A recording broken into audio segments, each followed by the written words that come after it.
Live from Washington, D.C., this is Transport Topics Newsmakers, the digital interview series that gives you access to candid conversations between industry experts and a veteran reporter. Sponsored by DDC FPO. Here's your host, Dan Ronan. Welcome to the second part of our two-part TT Newsmakers series concerning cybersecurity and business continuity issues. Before we bring in our guest, Scott Goddess with the Washington, D.C. law firm Barnes & Thornburg, we have a message from our sponsor, DDC FPO. So let's listen to that message, and we'll be back on the other side with our conversation with Scott Goddess. In the face of seemingly insurmountable challenges, how are you able to maintain your service levels? Not to mention, pursue your goals for growth. DDC FPO can help. DDC FPO's business continuity is reliable, robust, and proven. DDC partners are protected against disruptions such as natural disasters, cyber attacks, regulatory issues, soft market conditions, limited talent pools, and more. With our proprietary frameworks, decades of experience, and industry expertise, you can continue to move freight smoothly and efficiently, regardless of what is happening around you. With premium solutions for billing, customer service, inside sales, customs brokerage, and more. The costs and struggles of hiring, training, retraining, and motivating high-performing back and front office teams are no longer a concern. DDC develops personalized programs to meet your goals. With our best-in-class operating procedures, we get programs off the ground quickly without compromising quality. And to safeguard you from unforeseen circumstances, market downturns, and overhead expenses, DDC provides long-term cost containment. Combine this with our strategic operating locations worldwide, DDC partners can rest assured that their business processes will work as hard as they do and will continue to succeed when times get tough. Minimize downtime, eliminate churn, fulfill promises, scale your operation, and achieve growth. To learn how we can ensure your business continuity, contact DDC FPO today.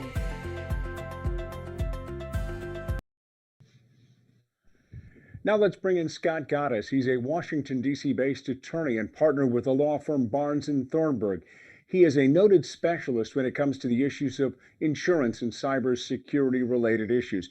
He regularly represents clients facing insurance coverage issues arising out of ransomware, business email compromises, cybersecurity, data breach, cyber attack, privacy, and other technology related claims. He focuses on insurance coverage for cybersecurity and associated private risks since 2018. He has a long-standing interest in the area of technology as well as this new area of insurance. He's a graduate of the George Washington University Law School. Scott, thanks for joining us. Relating to business, what's the biggest issue in your mind, in your sector for cybersecurity related issues? What's the biggest issue? It's good to see you, Dan. The biggest issues really are twofold. One is ransomware, where businesses have their networks locked up, unavailable, and can't get it unlocked until they pay a ransom or can otherwise restore from backup. They want to avoid paying. And the second one is a business email compromise, where they get fooled into wiring money to fraudsters rather than to a business partner or for some internal transaction. We've heard so much about high profile cases, and I suppose if you're a business that has been the victim of ransomware, the last thing you want is for that to get into the news and into the news cycle. Stories such as the Keystone Pipeline, we never heard of these type of things up until a couple of years ago, did we? That's right. They all, however, have been going on and hitting businesses around the country, large and small.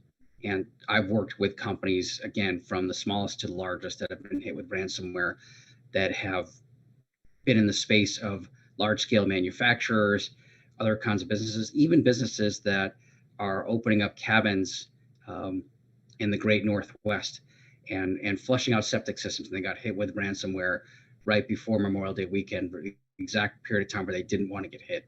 And that's just an example of a small business that got hit, not to mention other large-scale businesses that luckily have managed to stay out of the news overall. Should you have some sort of insurance? Or, I mean, if you're a mom and pop running some sort of a small business, like you said, cabins up in the Northwest, should you have insurance? Is there insurance for this type of coverage? There absolutely is insurance for it, Dan. It's a great question. And that small business actually had an insurance policy from Lloyd's of London, or the London insurance market, believe it or not. And these policies have been on the market for a while. They are improving. One of the issues for a business, however, is that they are not standardized. What that means is that, unlike many other policies on the market where you sort of understand what you'll be getting because they've been around forever, like the general liability policy has been around since the 1940s, these policies do vary. And so it's important to ask your insurance broker or insurance agent, what am I getting, and will I be covered for ransomware? Does it include the cost of paying a ransom if that's the path down which I choose to walk? And does it also cover the costs of the interruptions to the business, lost income, extra expenses, and the like? Can these be big losses for, as you said, let's use the example of a small trucking company or something in the transportation industry. Can these be big losses? Absolutely. Whether they're a small company in the trucking industry, or there are even allegations that a gigantic cyber insurance or overall insurance carrier got hit with an 8-figure ransom demand. So for small businesses, the threat actors try to figure out how much they think they can leverage out of the company and how much they'll ultimately be able to pay. Sometimes the threat actors actually get a hot copy of the insurance policies that might respond, and other times they just make a wild-eyed demand for a huge amount of money. They can be hundreds of thousands, they can be tens and tens of millions, depending upon the size of the business, but they're always significant. Scott, are there any particular things that trucking industry, because it is such a high profile industry, because of the fact we do move so much freight and the like, that they need to be concerned about as well? Certainly the impact of the business, and one of the challenges for businesses, whether it be trucking or otherwise, is that their thought process, we won't get hit. We're not the sort of target that criminals will want to look for, and why would we be at issue? And then the other question becomes, are we taking the right steps in terms of both cybersecurity protections and insurance for risk transfer? And it is very hard to get your head around the idea that your business could be a victim as quickly as anybody else. And the trucking industry might find itself in that exact spot. How important are employees in this situation, Scott, that you have to be concerned about your employees and how they handle their cyber related business? So employees really are the heart of all cybersecurity risks. And ultimately, the question becomes, are employees trained in a way? Because so many of cyber attacks, whether it be ransomware or business email compromise, involve someone that gets fooled, involve someone that clicks a bad link, downloads a bad piece of software or malware. And again, ultimately, the human factor is quite typically the place where these things get started. And ultimately, again, we can't blame every single employee for these things. These exploits continue to happen because they work, because at the end of the day, somebody does something almost every time. Now, there are times where a password can be broken through a serious attack, or other ways where it doesn't require someone to click a link. But so frequently it does involve somebody at some point downloading or clicking on something bad. So employee training is pretty important. So companies then should tell their employees, I suppose it's a lot like the old, if something looks weird, don't open it. If something looks like it's an attachment from your bank with your checking account statement that you might use to check your bank balance, but it looks a little askew, don't check it. Don't do it, and or call your IT folks and ask them and say, well, what do you think? That's exactly right. Training is ideal. Again, in a best practice and in a perfect world, everybody would be trained in a way where they've been updated, they've been informed, they've been tested, and companies will work with their employees to make certain that they're up to speed. And it's unfortunate that currently we're expecting our employees to be the equivalent of IT support personnel and have the knowledge and the foresight to understand when somebody's trying to fool them. But that's, again, in a perfect world, we would do that, and the number of attacks would be able to be cranked down, if you will. It's pretty clear that the criminals are getting smarter then, aren't they? That's absolutely right. And we're no longer in the spot where somebody pretends to be a prince from a foreign land, which is chock full of typos. These are very, very sophisticated attacks, very, very sophisticated emails, well written. The criminals oftentimes have scoped out personnel at companies. They know when they're going to be around or not around, and they have figured out who at the company might be the best person to whom to direct the message. So it's a world of difference from where these things started years and years ago. So the old lottery schemes of 5, 8, 10 years ago, where you've won, or you are the fourth cousin twice removed of some prince in some faraway land, we're a long way from those days, is what you're saying. Those emails still come through, but they are significantly less common than the more sophisticated ones. More sophisticated ones will pretend to be from the CEO or somebody else very important, and will say, hey, it's a Friday, for example, I'm out today. I'm going to need you to work with my people, my outside consultants, to send money here or there. Or alternatively, even criminals will hijack emails in an entire email thread, take them over, make it look like it's coming from the sender because they've taken over the Outlook account, and make it seem as though they're changing the payment information. Or they might even, for example, do the similar sort of thing and then ask you for your two-factor authentication code to get money out of them, if it's not even just a question of ransomware and getting you to click on a bad link. I can recall some years ago, Scott, getting an email from a friend of mine saying he had been lost his wallet, but ended up in a jail in Columbia, South Carolina, some crazy scheme, and needed $5,000 for bail money. And I said, "Oh, this is trouble. Don't go there." That's exactly right. And I've seen other emails where, whether it be iTunes gift cards or other similar sorts of things, where it says something urgent. It asks if you're around, and then it says, "Hey, I need you to do a favor.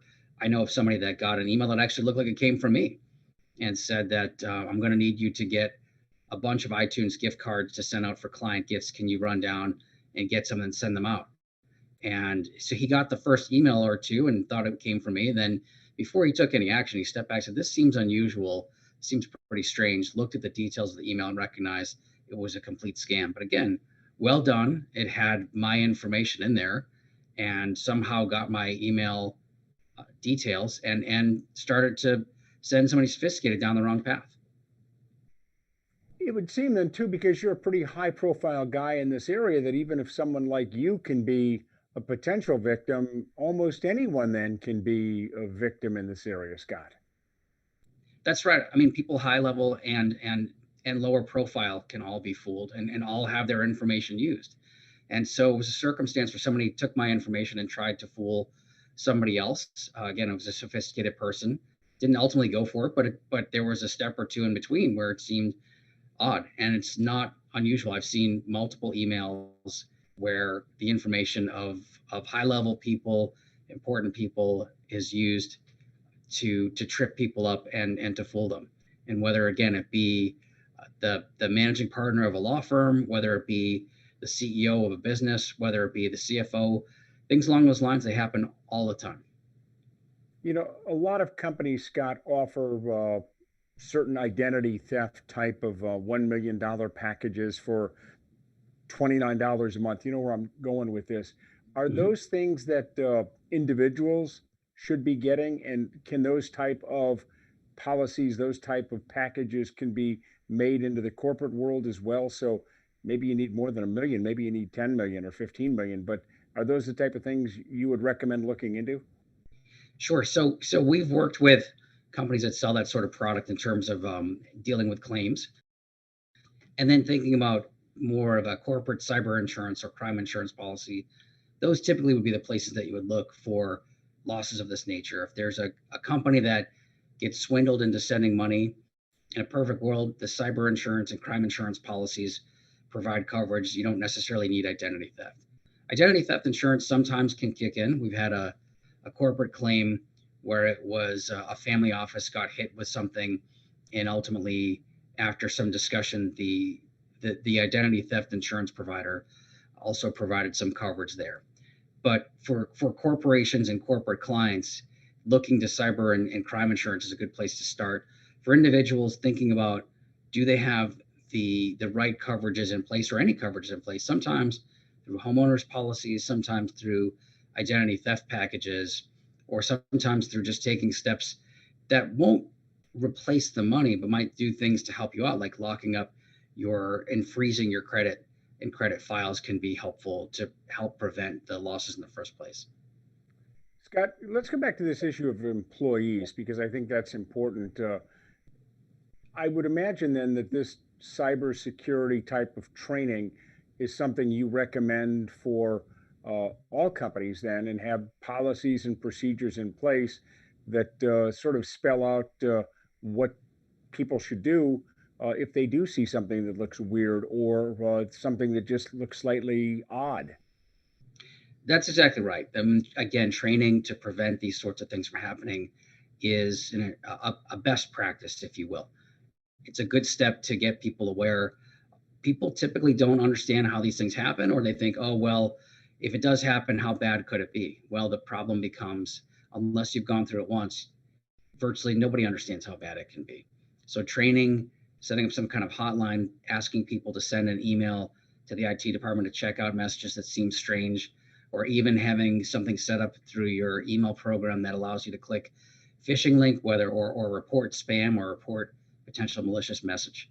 It's challenging for each one of us individually because we all have the mindset of, well, I don't want to overwhelm my IT person. I don't want to look like I'm running around like Chicken Little saying the sky is falling. But again, best practice is for all of us to err on the side of being overly cautious rather than the other way around. Are IT departments getting better at this, at seeing these type of threats and smoking them out? For sure. And with better programs and being reliant upon antivirus, anti-malware programs, that's always the best. But there is problematically something called a zero-day attack. And a zero-day attack, all that means is it's an attack that an anti-malware and an antivirus program has never seen before. And that's brand new. And so programs like this typically are reactive rather than active. What I mean by that is they are written to prevent attacks that they've seen and prevent bad code that they've seen. But if the criminals are able to be a step ahead and write a new piece of malware that's never been seen before, never been defended against before, it's very, very difficult to protect against them. So the term 0-day is one that's widespread because many companies get hit with this, where it's a brand new sort of attack. And that often means that antivirus, anti-malware software can't protect against it.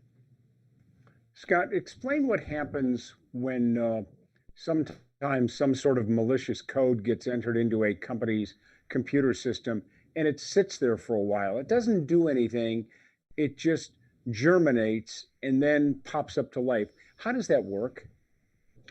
Ultimately, the malware sends a signal back quite frequently to the threat actors and lets the threat actors know it's in the system.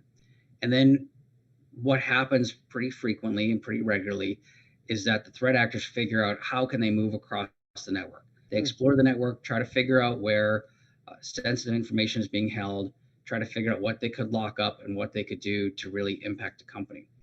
And for them, in their best day, the threat actors will try to get more and more sensitive credentials so that they can move across the network. So maybe they start in one place, but if the network has the ability to be jumped across from one section of it to the next, then the threat actors are able to figure out how can we lock up more of the network rather than less, and can we get access to the most sensitive things by stealing the credentials of people who have access to more sensitive pieces of the corporate network. Scott, how much of this is being done when you say bad actors? How much of this is being done by people who are criminals with bad intentions who may be in other parts of the world and that's what they do, and those that may have the tacit approval of government and that they're using it for some sort of stealing of intellectual property? So there definitely are threats of stolen intellectual property. I like to not make attributions to different foreign governments and the like, but undoubtedly there are there are criminals from places of the world where no one is making a strong effort to shut this down. And so they're not necessarily, and they probably are not, in fact, acting at the behest of government in certain locations, particularly where ransomware is rampant and business email compromise is rampant. But it seems as though their governments are not taking strong steps to prevent this from happening. And so there have been stronger efforts from the federal government to track these down, to track these criminals down, figure out can they actually take steps to extradite them and arrest them, and also take steps to interrupt the gangs overall. But invariably, the larger scale and larger percentage of these gangs are in foreign countries for sure. And their level of sophistication is very high. It's as sophisticated for this era as uh, Al Capone and his gangsters were in the 1910s and 20s and 30s when they set up an illegal alcohol and drug and prostitution rings around the country. I mean, they're just as sophisticated. Instead of doing it with a gun and a knife, they're doing it with a computer and a keyboard. Even more so than that, there are issues where they have a quote unquote help desk. They've got affiliates and associates, and there are people that actually write the malware, and then after having written the malware, can distribute it for others to use. And sometimes when a certain person within that gang is interrupted, it takes the entire gang down. But it's almost like small businesses or medium-sized businesses in terms of how they operate. Wow, that sophisticated, that knowledgeable, that deep in terms of the culture somewheres. That's exactly right. I mean, it's a way for people to make millions of dollars, and they're doing so in an uninterrupted fashion and in a remarkably organized fashion. Certainly, like you say, Dan, a shade of organized crime and just a new flavor. Again, yeah, because it is in the same sense. It is extortion. It's no less an extortion of someone shaking down a small business person in the 1930s for protection money, like organized crime used to do 100 years ago. That's right. And in fact, some of the emails that come through today say, well, we've made a determination that your systems are compromised and are weak. If you'd like to figure out how to strengthen your systems and how to prevent someone from getting in, then you'll make us a consulting fee payment is how they're characterized, rather than saying, hey, pay this ransom. And so it's all euphemism for criminal payments, but they're certainly framed in a way where it makes it seem like, hey, if you would like to stay safe, just like the old ways, if you don't want your building burned down, you want some protection, you'll make a payment. Same thing here. Nice business you got there, Mrs. Smith. It would be a shame if anything happened to the business there. That's exactly right. And this one tends to be nice business, Mrs. Smith. It'd be a shame if all of your sensitive information about all of your customers and clients were released onto the web. Wow. Scott, couple minutes left to talk here before we wrap this thing up. Uh, are you optimistic that is folks like you get into explaining this more to the public and bringing these type of concerns out that businesses, whether they be bakeries, grocery stores, pipeline companies, trucking companies, will understand the threat that's out there and what they need to be concerned about? I am optimistic. I mean, there have been efforts by the federal government to disrupt various criminal gangs and the like. There have been, when it comes to the news, bigger stories that wake people up. There has been a bigger uptick and a bigger and larger take rate for different insurance policies that can provide coverage, whether it be cyber insurance or the expansion of property insurance or kidnap, ransom, extortion insurance. There's been more awareness and more purchasing of these sorts of policies and more efforts. And so even today, when I'm online and I see initial online advertisements, I see advertisements for cybersecurity and for training. And so 3 years ago, 5 years ago, those were non-existent. Scott, before we conclude, take a moment, please, because I'm sure our viewers will be interested and our listeners here will be interested to reach out to you to talk with you about this, because certainly it is a sobering topic to be concerned about. How can they reach out to you, sir? Great. So I'm at Scott Goddess, Godes, and I'm a partner at Barnes and Thornburg in Washington, D.C. Our website is btlaw.com, and you can find me there. Scott Goddess, he is a managing partner with the law firm Barnes and Thornburg. It's btlaw.com. They're in downtown Washington, D.C. And as he said, You can find him on the various social media platforms as well, including LinkedIn and their website as well. Thanks for joining us, Scott. It's been good to talk with you, and I'm sure we will do this again. Thanks so much. In closing, we want to thank our sponsor, DDC FPO, for making this Transport Topics webcast available. We're grateful to our two great guests, Dean Gallup, who joined us, and Scott Gaddis. It's been a very interesting conversation with these two gentlemen. This webcast will be available for viewing on demand. Go to ttnews.com for more information about how you can watch our interview with Scott and Dean. We will also rebroadcast the audio portion of this interview soon on our SiriusXM radio program. That's Transport Topics Radio, heard on SiriusXM channel 146. Stay tuned to that. I'm Dan Ronan, and we thank you for joining us. Thank you for joining us today. For more information on future episodes, visit ttnews.com. This has been Transport Topics Newsmakers.